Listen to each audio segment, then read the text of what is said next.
This Saturday from Riyadh, Saudi Arabia, WWE presents Night of Champions 2025, where we will crown a King of the Ring. We will crown a Queen of the Ring.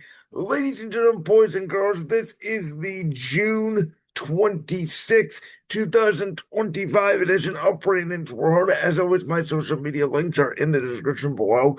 And we are in collaboration with the one, the only Voltage Live. Obviously, there's been some controversy around whether or not this show will take place in Riyadh due to recent events with the United States, Israel, and Iran. As of this recording on Tuesday, June 24th, the show will go on in Riyadh as planned. Let's start with the first match of the show, which actually was a match that was added on Monday Night Raw, and many speculate that it was the replacement of AJ Styles and Dominic Mysterio because either one or both of those wrestlers did not want to travel to Riyadh, which is completely understandable. But we did get instead now Sami Zayn against Karrion Kross, which this feud has really been going on backstage for like the last month, but really started around WrestleMania season. Of course, when Sami Zayn wasn't even on the card at WrestleMania 41, he was in the audience to watch main event Jey Uso Yeet win the World Heavyweight Championship from the ring general Gunther. But it's really picked up over the last few weeks as Sami Zayn had entered in the King of the Ring tournament. He's made it very clear that he wanted to go after Seth Rollins' group on Monday Night Raw, but that he also wants to win a world championship. And Karrion Kross keeps telling Sami Zayn, take care of yourself, watch yourself, don't care about others. You've cared about Kevin Owens and Jey Uso and Cody Rhodes for so long. It's time for Sami Zayn to start caring about Sami Zayn. And so, as I mentioned, they've had these backstage segments for weeks on Raw. Sami Zayn ends up punching Karrion Kross backstage, which Scarlett then tells Kross, this is right where we want him. Karrion Kross, we know he went on that epic promo after WrestleMania talking about WWE's booking, how they're keeping him down. The fans are really behind Karrion Kross. This is going to be his chance to shine, as this is his first premium live event match since WrestleMania 40, when it was the Final Testament versus Bobby Lashley and the Street Profits, and his first one-on-one match since he wrestled at Crown Jewel 2022 against Drew McIntyre. So, with all that in mind, I think Kross should pick up the victory here. I think, even though the Saudi Arabia fans are going to be behind Sami Zayn and in Sami Zayn's corner, I think Karrion Kross is going to have a hell of a performance. I think these two are going to have great chemistry. I think it's going to be the start of a longer feud. And for that to be the case, I think the heel needs to go over here. I think Scarlett's going to get involved. It could be some distraction, some cheating, some form or another. But I do think Karrion Kross goes over. Then we'll go to the United States Championship match between Jacob Fatu, you know what I mean, against Solo Sikoa. Of course, Jacob Fatu does not love Solo Sikoa anymore. He now hates him after the events of Money in the Bank when Jacob Fatu cost Solo Sikoa the briefcase. This has obviously been building since before WrestleMania when Jacob Fatu won the United States Championship off of LA Knight. I said going into WrestleMania, there was a possibility that Solo could turn on Jacob Fatu at that moment. You got JC Mateo now obviously entering Solo Sikoa's bloodline, whatever's left of it, if you will. Jacob Fatu has been a massive babyface since turning babyface officially. He's been over in WWE over the last year. Jacob Fatu has been on the main roster for about a year, and he immediately felt like the vicious violence presence that Solo Sikoa was not. And now obviously Solo is trying to destroy what he created. I don't really love the fact that the U.S. Championship is involved in this feud, to be honest. I don't think this feud needs a championship, and you guys know my wrestling mindset that I rarely do feel that way. But it's hard, right? Because I don't see Solo Sikoa as the United States champion. but I do think that he needs to go over. I think JC Mateo needs to go over here. We need to feel bad for Jacob Fatu. Maybe even Haiku makes his debut. He's been rumored to be involved in the Solo Sikoa bloodline. Maybe there's a distraction point here where Haiku distracts Jacob Fatu. That's how Solo takes advantage. Samoan Spike. Now, Jacob Fatu has not been pinned yet in a WWE ring. I don't see it happening. Again, I think the likes of Aku could appear here. It could be a DQ finish, and we could have Jacob Fatu retaining the United States Championship by disqualification because I do not see Solo Sikoa walking away with the championship. I don't think this feud is really about the championship. It's obviously about the power within the bloodline. Then we get Rhea Ripley versus Raquel Rodriguez. Now, this match is going to be contested under no disqualification street fight rules. I thought maybe they'd make it a tables match after the spot they did on Raw, where Roxanne Perez came out and obviously up Raquel Rodriguez, put Rhea Ripley for that Slim Jim sponsor table. But Raquel Rodriguez cost Rhea Ripley her opportunity in Queen of the Ring. Ripley did the same thing to Raquel, so now they're having this match. We don't know what's going to go on with the Judgment Day and the Women's Tag Team Championships because of obviously Liv Morgan's injury, which was very unfortunate. I could see the team of like an Alexa Bliss or Charlotte Flair winning a tournament. I could also see them, a lot like they did with Jade Cargill, Naomi, and Bianca Belair. You give Roxanne Perez the Women's Tag Team Championships, and then eventually when Liv Morgan comes back, 5, 6 months from now, Raquel and Roxanne Perez maybe turn on Liv Morgan and you give Liv Morgan a babyface role with Roxanne Perez signing with Dominic Mysterio. That little dirty cheat, that I could very well see. I think Roxanne Perez is going to get interference here. Listen, Raquel Rodriguez and Rhea Ripley have fought so many times. It does feel stale at this point. I'm not really that interested in this match, but it's going to be a fun match just because it's an Extreme Rules match. It's a street fight. It's different. They're going to use weapons. I think there could be the Tejada spot for the table again, but this time Rhea Ripley kicks out.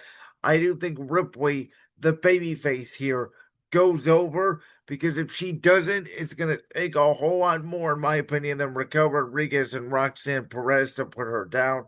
I do expect Roxanne Perez to interfere in this match, but I think she probably will cost Ripley the contest.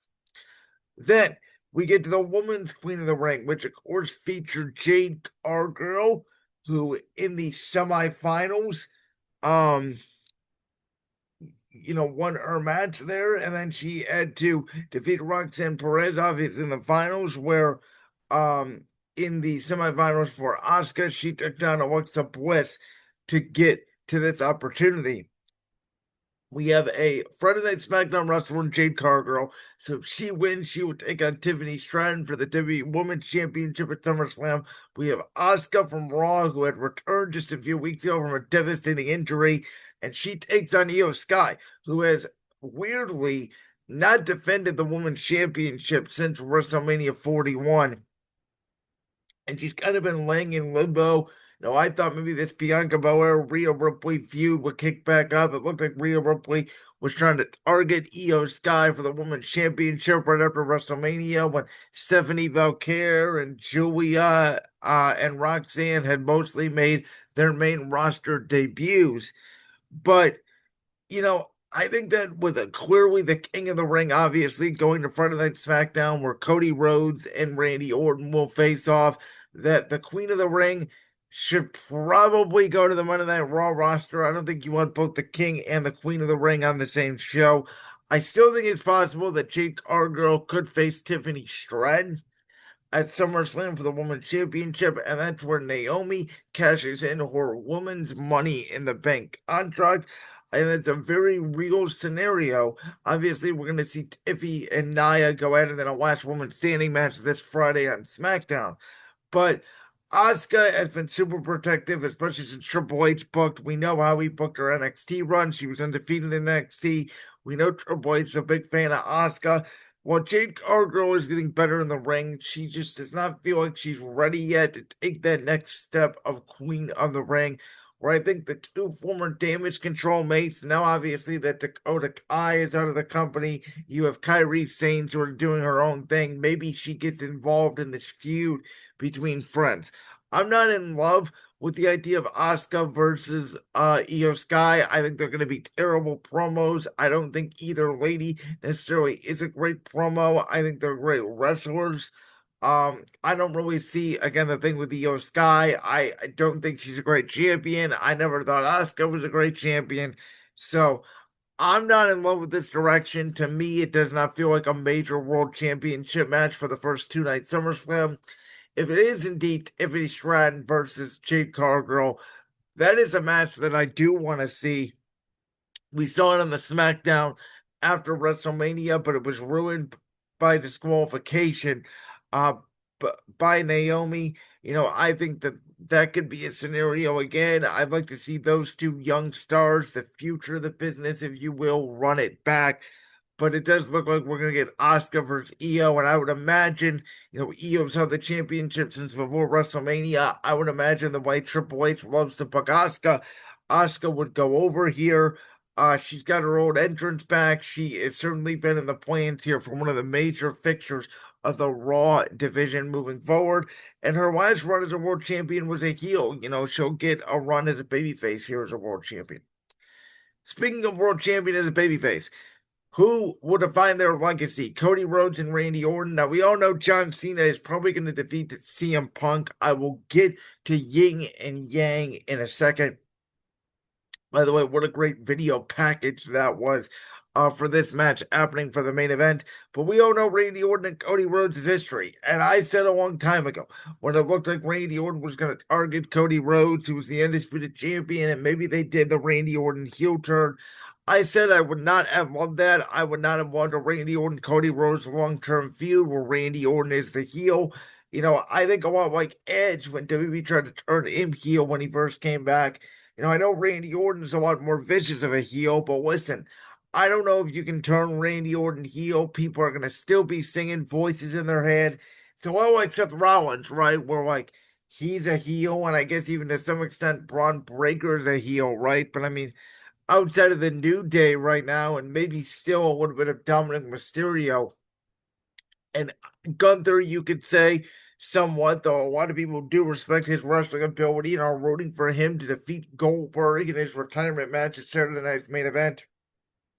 We don't get a lot of true heels now. So I think that with Randy Orton being out 18 months with a back injury that he suffered, again, I don't know how the crowd would have booed Randy Orton. So I do like this direction. I think that they each have a beef, obviously, with John Cena. You have Cody Rhodes losing the championship at WrestleMania. You have Randy Orton losing in his own town in St. Louis at Backlash.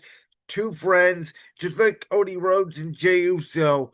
Now Cody Rhodes and Randy Orton, mentor versus the student for the opportunity to go to SummerSlam to main event night 2 for the Undisputed Championship. These two have not gone one-on-one in years. I think it's going to be a very slow build-up to the match. You're going to eventually get a lot of Cody cutters and draping DDTs and RKO attempts and crossroads attempts. In the end, I could see Randy Orton going for an RKO. Cody Rhodes transition to right into the crossroads. 1, 2, 3. Randy Orton for the second straight year will fall short in the King of the Ring finals as he lost to Gunther in controversial fashion a year ago. This year he will lose clean 1, 2, 3 in the ring to the American Nightmare, who now will he faces one of his best friends in CM Punk, who isn't it funny how CM Punk and Cody Rhodes were two of the fixtures in AEW in 2021 and AEW was on fire. And look at AEW now, and look at WWE now, where two of AEW's biggest stars, arguably, are in the two biggest matches here at Night of Champions in Riyadh, as John Cena and CM Punk will wrestle for the 15th time. I don't know if you guys saw that stat on Raw this week, but it's one draw, one no contest, 6 wins for Punk, 6 wins for Cena. This is the rubber match. Obviously, I mentioned the video package ordered earlier, Yin and Yang, CM Punk and John Cena, two completely different sides. Cena was always the babyface. CM Punk was never the chosen guy. John Cena was the chosen guy. CM Punk was the voice of the voiceless. Now the roles have completely flipped. We saw that also with John Cena cutting maybe one of the best promos of his entire career with the pipe bomb this past Friday night on SmackDown. I knew it immediately when he put him for the table, and it made sense because R-Truth was the person that wrestled Cena the night CM Punk cut the pipe bomb. So we go complete full circle there in this moment. And who knows? Night of Champions 2012, they had that finish where, Cena does the back suplex and they land on each other's shoulders, and it's 1, 2, 3. Cena thought he won the title, but both shoulders were down. I would actually love it if WWE did the same finish here, but chicken shit eel John Cena, or maybe they go for the same finish and Cena does a low blow or something as a chicken shit eel, or hits him with the back of a championship. Something's gonna happen. There's gonna be a rough bump. There's gonna be controversy. Again, I could see that same finish from Night of Champions 2012. I'm excited to watch these two run it back. They are what we call in the wrestling business wrestling soulmates. Two guys that just get in the ring that when they are across from each other, are going to create absolute magic. Never forget that Monday Night Raw in March 2013, where the winner would face The Rock for the WWE Championship at WrestleMania 29. If Punk won, it would become a triple threat match. And that was the night CM Punk used the pile driver. They busted out all these moves. It was one of the best Monday Night Raw matches in history. And that was the last time these two men went one-on-one. I could see Punk hitting an AA and an STF. I could see John Cena hitting a go to sleep, maybe even the Macho Man elbow. And we just have a stealing finisher fest. We have a lot of back and forth. And the one thing I like about CM Punk here is, unlike Cody Rhodes and unlike a little bit of Randy Orton, he's not going to fall for whatever bullshit John Cena tries to pull to retain the championship. But the never seen 17, the last real champion, gracing Saudi Arabia with his presence one last time. John Cena from West Newbury, Massachusetts. You can't see him. He retains the Undisputed WWE Championship, setting up what I called for the night after WrestleMania 41. Cody Rhodes will get his redemption against John Cena. Night 2 in MetLife Stadium, SummerSlam. As for the World Heavyweight Championship, I still think Gunther versus Sami Zayn, with Seth Rollins either cashing in on Cody Rhodes or Sami Zayn on the tape. With that concludes my thoughts on Night of Champions, previewing it for 2025 this Saturday in Riyadh, Saudi Arabia. I will be back discussing it on Tuesday. Enjoy the nice weather. Summer is here, folks. It's baseball season. It's wrestling season in the sports world. I'll be back to break down anything more important in sports at that time. Again, have a great weekend. This is Brandon Wilson from Brandon's World, and peace. Like that clip from the Brandon's World podcast? If so, make sure you go down there and hit that subscribe button. While you're down there hitting the subscribe button, make sure to also hit the notification bell so you never miss another upload. And make sure you check out all the other clips from the Brandon's World podcast right here on YouTube.